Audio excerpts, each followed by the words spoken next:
নমস্কার। কবি বিনয়ভূষণ দেবের লেখা আমি হব সাথী কবিতাটা আবৃত্তি করছি। আপনাদের ভালো লাগলে অবশ্যই আমার চ্যানেলটাকে সাবস্ক্রাইব করবেন, লাইক করবেন, শেয়ার করবেন, বেল বাটনটা প্রেস করবেন। আমি হব সাথী, আর একটা হরপ্পার সাথী হব আমি।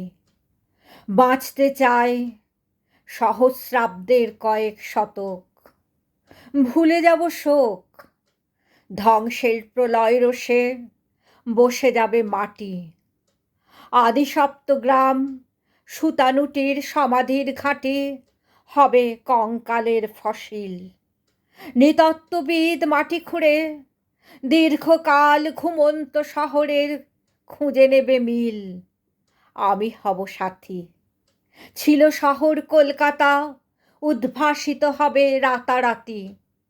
ধ্বংসের মুহূর্ত নিয়ে গবেষণা ঘরে হবে আলোচনা ফসিলের ঢালাই ছাদে।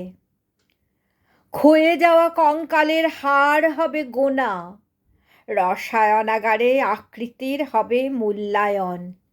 হারানো ভাষার হবে অন্বেষণ, মেট্রোর সুড়ঙ্গ পথে মাটি কেটে হেঁটে যাবে, হয়তো খুঁজে পাবে নতুন প্রজন্মের কুশীলব সব ফেলে আসা সভ্যতার উৎসব।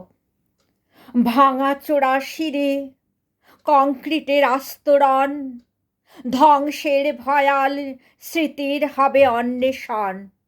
বিস্ফারিত চোখে কল্পনায় এঁকে নেবে ধ্বংসের চমক, আর একটা হরপ্পার সাথী হব আমি।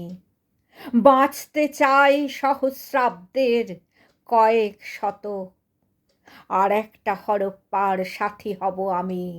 বাঁচতে চাই সহস্রাব্দের কয়েক শতক।